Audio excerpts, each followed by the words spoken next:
ఏదైనా లోకంలో ఒక పని జరిగిన తర్వాత దాని గురించిన ఆలోచన ప్రారంభమవుతుంది.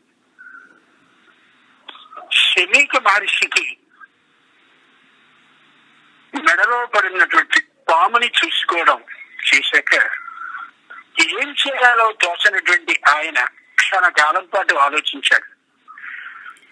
దేశానికి యువరాజు అయినటువంటి పరీక్షిత్తుకి విషయాన్ని చెప్పాలి అని భావించి తన దగ్గరుండే ఋషిపుత్రుల్ని పిలిచాడు.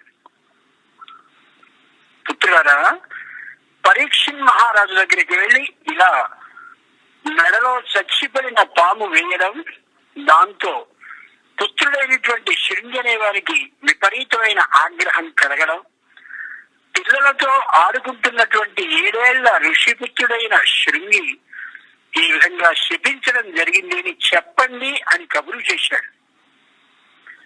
భాగవతం చాలా నిగూఢంగా ఉండేటటువంటి గ్రంథం. ఒక్కసారి ఆలోచించాలి. ఆ రాజ్యంలో ఉండేటటువంటి మహర్షి రాజు అయినటువంటి వారికి చేసే కబురు ఏమిటి అంటే, మా అబ్బాయి శపించాడు కాబట్టి నీ ఏర్పాట్లు నువ్వు చూసుకోవాలి అని. పై దృష్టితో చూస్తే ఇది ఏదైనా మర్యాదగా అనిపిస్తుందా అనే ఆలోచన మనకు కలుగుతుంది. ఓ రాజు ఏ ఋషికుమారుల్ని, ఋషిపుత్రుల్ని, ఆశ్రమాలని, ఋషుల్ని అందరినీ కూడా పరిపాలిస్తున్నాడో అలాది పరిపాలించేటటువంటి వ్యక్తికి అమోఘమైన శాపాన్ని ఋషిపుత్రుడు ఇచ్చినట్టయితే ఋషి వెంటనే గబగబా మహారాజు దగ్గరకు వచ్చో యువరాజు దగ్గరకు వచ్చో ఇలా పొరపాటు జరిగిపోయిందని చెప్పి తీరాలి కదా.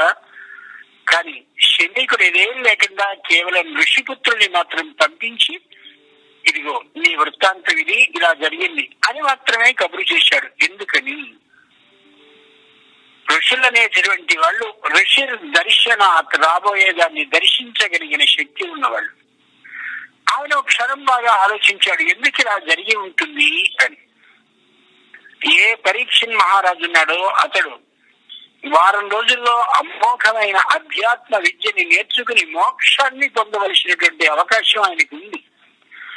అలాంటి సందర్భంలో ఆ మోక్ష విద్యకి అంతరాయంగా, అభ్యంతరకరంగా, దానికి అడ్డుగా తాను ఉండడం ఏమాత్రం పద్ధతి కాదు.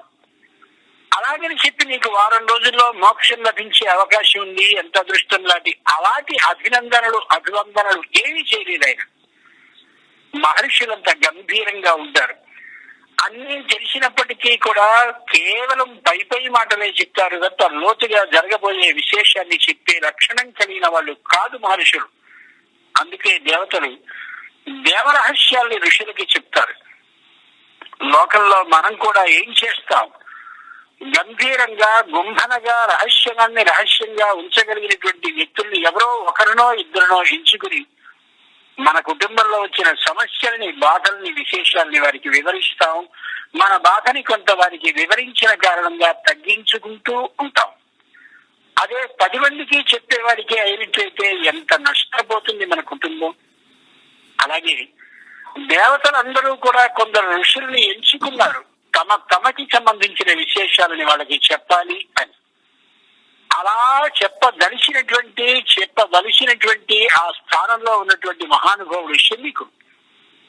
అందుకనే ఆలోచించి ఎంత దృష్టవంతుడు పరీక్షిత్ మహారాజు, ఆయనకి రాబోయేటటువంటి మోక్ష విద్యకి నేను మెడలో పాముని చచ్చిపడిన దాన్ని వేయించుకునేటటువంటి వాడిని, నా పుత్రుడు స్వయంగా శపించేటటువంటి అవకాశాన్ని పొందగలిగాడు అని ఆనందపడ్డాడే తప్ప దుఃఖపడరా. గమనించుకోగలగాలి. గొప్పదైనటువంటి నాటకాన్ని ఎక్కడైనా ఎవరైనా ప్రదర్శిస్తూ ఉండే సందర్భంలో ఆ నాటకంలో పాత్రధారులుగా మనని గాని ప్రత్యేకంగా వాళ్ళు ఎంచుకున్నట్లయితే, మనకి సంబంధించిన మన కుటుంబంలోని మరో సభ్యుల్ని కూడా ఎంచుకున్నట్లయితే ఎంత ఆనందపడతాం. అలా భాగవత కథని పరీక్షిత్తుకి సంబంధించిన దాన్ని విన్నంత కాలము కూడా నేను అంటే శమీకుణ్ణి, నా పుత్రుడైనటువంటి శృంగి తప్పక ప్రారంభంలో కనిపిస్తారని ఆనందపడ్డాడు. కాబట్టే శమీక మహర్షి వెంటనే ఋషిపుత్రులతో కబురు చేశాడు, ఇది గమనించు, ఇలా జరిగింది అని. పోనీ ఇంతవరకు సరే అనుకుందాం. ఈ మాటను విన్నటువంటి పరీక్షిత్ ఏమనాలి? ఏమి మహర్షి, నువ్వు నా పరిపాలనలో ఉండి ఇలా కబురు చేస్తావా? రావాలని కనీసం నీకు మర్యాద లేదా? ఇదేమైనా పద్ధతైనా? ఋషులంటే తపస్సు చేసుకునేటటువంటి వాళ్ళ ప్రవర్తన ఇదేనా? నీ పుత్రుని నువ్వు మందలించలేవా? ఇలాంటి మాటలు మాట్లాడాలి. కానీ ఆయన మౌనంగా నమస్కరిస్తూ అంత వినేసి తల దించుకుని వెళ్ళిపోయాడే తప్ప ఒక అక్షరం గట్టిగా మాట్లాడడం కానీ, పల్లెత్తు మాట అనడం కానీ, ఋషులని, ఋషిపుత్రుల్ని, ఆశ్రమాలని, ఆశ్రమ విధానాలని తిట్టడం కానీ ఏం చేయరాదు. భాగవతాన్ని చదివితే ఓ ముఖ్యమైన వార్త ఎవరైనా చెప్తే దానికి ప్రతిస్పందించవలసిన విధానం ఏమిటో తెలుస్తుంది.